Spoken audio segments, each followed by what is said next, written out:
जो चीज मैं लास्ट 2 सेशन से एक्सपेक्ट कर रहा था वो लास्ट 2 सेशन में ना होके आज हुआ है। तो basically I was expecting the market to be quite volatile and react before Trump coming into power. तो ट्रम्प कमिंग इनटू पावर से पहले वोलाटिलिटी नहीं दिखा है, बट ट्रम्प का अनाउंसमेंट्स आने के बाद मार्केट ने काफी वायलेंटली रिएक्ट किया है। आज के दिन 1.37% of the Nifty has gone down. 23,024 पे क्लोज किया है, जो कि अच्छी बात है। क्यों बोल रहा हूँ मैं, यहाँ पे देखिए the Nifty has already touch today 22,000 levels. तो लोएस्ट, आज के दिन का लोएस्ट था 22,976। तो 22,000 जो एक लेवल था, इतने दिन से निफ्टी नीचे गिर रहा था, बट 22,000 लेवल को टच नहीं किया था अभी तक, but it has touch today. But अच्छी बात है कि 22,000 लेवल्स पे क्लोज नहीं किया है, close it has close in 23,024। तो अभी भी ठीक ठाक है। मैं बोलूंगा कि 22,000 पे अभी क्लोज नहीं हुआ है। आगे बढ़ने से पहले गाइस बता दूं, मेरा एक टेलीग्राम ग्रुप है प्रतिगुण वाईटी, जो आप लोग ज्वाइन कर सकते हैं फ्री ऑफ कॉस्ट, जहां पे हम लोग मार्केट के बारे में डिस्कस करते हैं in general and small caps and stocks. If you want to join this group, link description में दिया हुआ है, you can join it from there.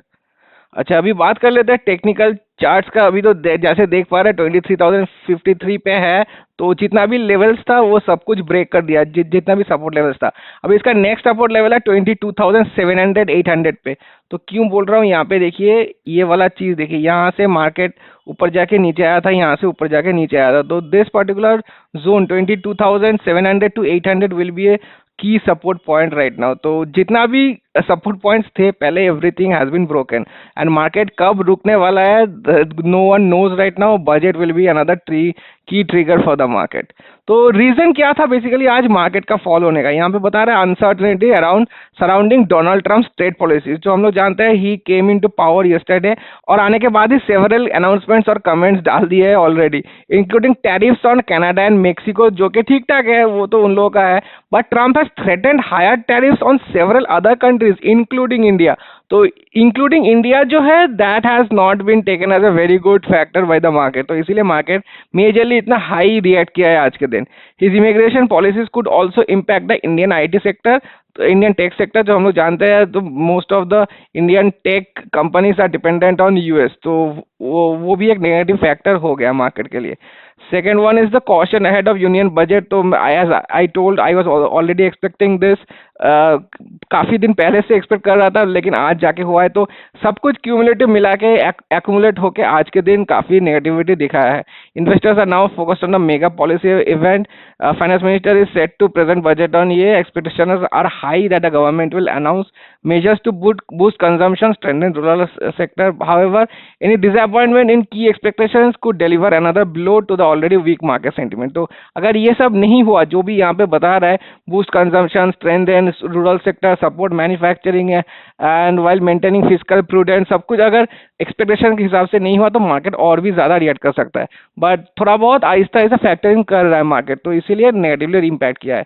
Next is the foreign capital outflow from the FPI, जो कि हम लोग जानते हैं लगातार इट इज कंटिन्यूइंग, एंड इस पर्टिकुलर मंथ में ऑलरेडी 50,000 करोड़ का ऑलरेडी सेल ऑफ हो चुका है फ्रॉम द एफआई। तो और भी काफी दिन बचा हुआ है इस महीना, तो लेट्स सी कितना और भी निकलता है इन लोगों से। Next is the unimpressive Q3 earnings. तो हम लोग जानते हैं Q1 और Q2 के बाद Q3 भी उतना खास रिटर्न अर्निंग्स नहीं दे पा रहे कंपनीज। तो और क्योंकि ज्यादा अर्निंग्स नहीं दे पा रहे, इसलिए द वैल्यूएशन जो भी है मार्केट में कंपनीज का, वो अभी भी ओवरवैल्यूड लग रहा है मार्केट को, इसीलिए मार्केट का अभी प्राइस करेक्शन काफी चालू है। Last is the concerns over weakening macro. तो हम लोग जानते हैं कि काफी साइंस ऑफ वीकनेस चल रहा है, which has contributed to the cautious sentiment in the market. We are not seeing broad based demand in the क्रांति। तो डिमांड और सप्लाई का जो खेल रहा था, डिमांड अभी कम हो गया क्योंकि लोगों के पास डिस्पोजेबल इनकम अभी ज्यादा नहीं रह रहा है। तो कंजम्पशन कैसे इंक्रीज होगा, which is delaying the intensity of the private capex cycle which we should see in India. Government capex also slow down, और क्योंकि लास्ट ईयर इलेक्शन का ईयर था और हम लोग जानते हैं government spending slows down in the election year, तो वो भी एक नेगेटिवली इम्पैक्ट किया, and that's hurting non farm employment. तो काफी सारे कंसर्न्स है अभी मार्केट में, तो ऐसा रिएक्शन दिख रहा है हम लोगों को। मिड कैप भयानक रिएक्ट किया है 1.99%। हम लोग जानते हैं mid and small will be the most losers in the falling market. तो करीबन 2% का लॉस हुआ है मिड कैप 150 से, एंड स्मॉल कैप वही पर 2.12%। तो स्टार्टिंग ऑफ द डे से ही हर एक इंडेक्स नेगेटिव में एंड किया है। यहाँ पर बाकी इंडेक्स का देख लेते हैं। निफ्टी नेक्स्ट 50 देखिए 2.61 सबसे ज्यादा फॉल इसी का हुआ है। Nifty 500 1.72, mid cap 2.31, Nifty mid cap 100 है, ये mid cap 50 with 2.19, micro cap 1.94 जो कंपैरेटिवली ठीक ठाक है compare to the small cap and the mid cap. तो लेस देन 2% गिरा हुआ है। Small cap 251 2.12%. So the chances of the market going up right now is looking quite bleak until and unless we have a very good results from the budget. So let's see budget में क्या दिखता है। Advanced decline ratio is only 77 is the in the advanced zone and declines 414. 15 is to 85%. And sector देखिए हर एक sector है negative में इनके। Realty सबसे ज़्यादा लॉस हुआ है। सेक्टर टोटल इंडेक्स में 4.13% है, इंडेक्स डाउन है। एनर्जी विद 1.84, पीएसयू बैंक जो कि लास्ट 2-3 दिन ठीक ठाक परफॉर्मेंस कर रहा था, आज के दिन 1.73, ऑटो 1.68। सबसे कम गिरा है FMCG with 0.16% only. Apple hospitals highest gainer है आज के दिन, करीबन 2% का गेन्स है। Tata consumers, BPCL, Shriram finance, JSW steel all ending in plus. And negative में सबसे ज्यादा एंड किया है Trent with -5.87 and Adani ports भी नेगेटिव है काफी, NTPC 3.44%। Nothing to talk about my watch list. Every 100% of the small cases have ended in negative today. तो 1-2-3% का तो नॉर्मल है आज के दिन। तो हालत देखिए सबका 2.1 से 3.89 भारत ग्रीन, और 3% से ऊपर बात करेंगे सीडब्ल्यू डुअल मोमेंट 4.35, और नीचे आते हैं 0. ये तो अच्छा किया बीएम सर का जो स्मॉल कैप 0.84% ही डाउन है बस। और 3% देखिए all Q small cap 3 more than 3%, right momentum 4%, और कौन सा गिरा है 2.64 टेंस्टाइलोजी भी गिरा है काफी। फिर 2.82 हेलिस्टर micro, 3.86 bullish India, circuit breakers again 4.94 lower circuit है इसका भी। 3.10 जीआई नेक्स्ट 50, जीआई स्मॉल का 5.12%। Wow, this is the highest till now. Yeah, this is the top loser today, I guess. 5.12. GI Flexi 5.01, 3.21 Right India, 5.01 again GI का हर एक small case काफी ज्यादा गिरा है आज। और नीचे चलते हैं 2. किसको छोड़ के किसको बात करूँ, every one of them has fallen. 5.05 share market services, इसका देखिए हालत मार्च 19 से ऑलमोस्ट 0% रिटर्न होकर रखा है अभी। क्या हालत है मार्केट का, 2.51। और नीचे चलते हैं 4.18 इज क्वांटस डिफेंस, 2.44 H2 वेल बिल्डर्स, और 2.21 3.6 रियल्टी जैसे बता रहा था हाईएस्ट लूजर है आज के दिन। 3.27 लिस्टेड वेंचर, 3.25 अल्फा ब्लेंड जो कल ठीक ठाक परफॉर्मेंस किया था 2% से ज्यादा, आज देखिए भयानक नेगेटिव गया है। 1.9 3.40 स्टॉक स्टार की भी हालत देखिए। सुपर मल्टीप्लायर ऑलमोस्ट 4% डाउन है। 2.7 4.62 alpha prime, wow 1.9 0.84, wow 0.84, is it the best performer today? Gulla Gear 6 really 0.84, I guess it is 0.84। तो इतना कम कौन सा भी नहीं था, ये 0.98 है। और देखते हैं 0.84, वाओ यार गुल्ला गियर 6 फोड़ दिया है भाई आज। 0. हाँ वही है, सबसे कम जो गिरा है आज के दिन वही है for sure. And this is the top loser today, GI small cap with 5.12%। वाह, नया 2 स्मॉल केस आया है हम लोग के पास जो कि top loser and top gainer में आया है।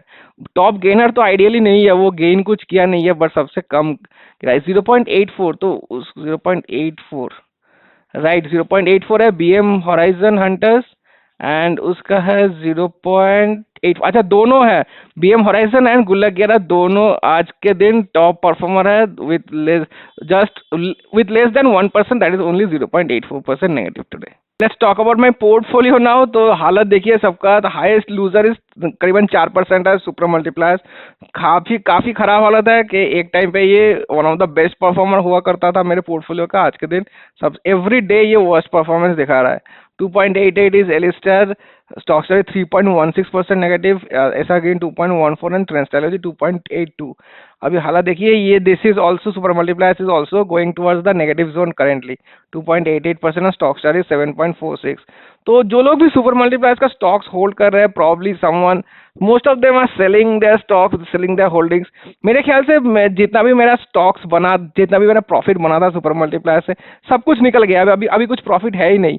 तो यहाँ पे देखेंगे, यहाँ पे प्रॉफिट देखिए ओनली 58,000, एक टाइम पे ये 3 लाख प्लस था प्रॉफिट। तो जितना भी निकलना था निकल चुका है, अभी इसको सेल करने का कोई फायदा नहीं बनता है। Probably the manager will be giving a rebalance soon, I am sure of it, after the quarterly results. तो जो जितना भी निकलना था निकल गया, अभी प्रॉफिट तो कुछ है नहीं। I will probably wait for the rebalancing again.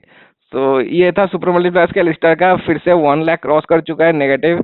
स्टॉकस्टार with 51,000 अभी तक पॉजिटिव में है, एंड ऐसा अगेन 53,000 नेगेटिव। ट्रेंड्सटेलॉजी 7,000 टोटल आज। तो काफी नीचे गया है, 3.3% पोर्टफोलियो नीचे गया है। Total losses 2,65,000, 4.75% of the total portfolio is down. तो अभी भी ठीक ठाक है। मैं लास्ट टाइम देखा था, मैं जब बहुत नीचे था, अराउंड 3.9 lakhs का मेरा टोटल लॉस था आज तक, हाईएस्ट जो लॉस था। तो उससे तो काफी अच्छी पोजीशन पे है अभी मेरा। तो करंट वैल्यू 39,24,000। और टुडे आज का लॉस देखिए, काफी भारी भरकम लॉस है, 3.3%, and today's loss is 1,34,000 overall. Portfolio का हाल गंदा होकर रखा है, 10.51% एंड 9.6, 8.09, 5.83, 5.5 ने हालत देखिए सबका। 33,000, this all three are from the super multipliers. तो 33, 43, 50, 60, अराउंड 62,000 का लॉस सुपर मल्टीप्लायर से अकेले से हुआ है। 5,000, 4,000।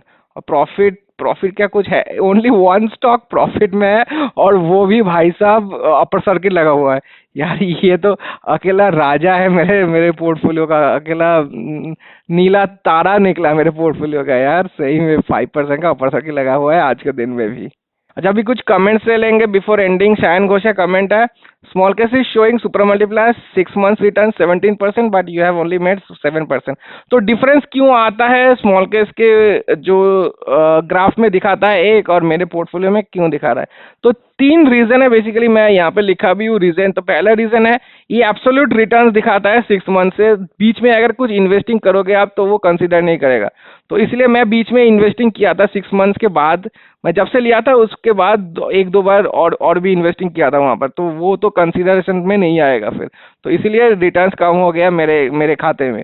Second one of in that, वो जो हुआ था आईएफबी और सेंको सेल करने time, I had sorry IFB नहीं सॉरी मदरसन सेल करने के बाद I had sold Motherson, and I did not by IFB at the same time. तो इसीलिए जब मैं आईएफबी बाद में बाई किया था, तो आईएफबी का जो वैल्यू था, instead of showing it as a rebalancing amount, it had treated it as a new investment.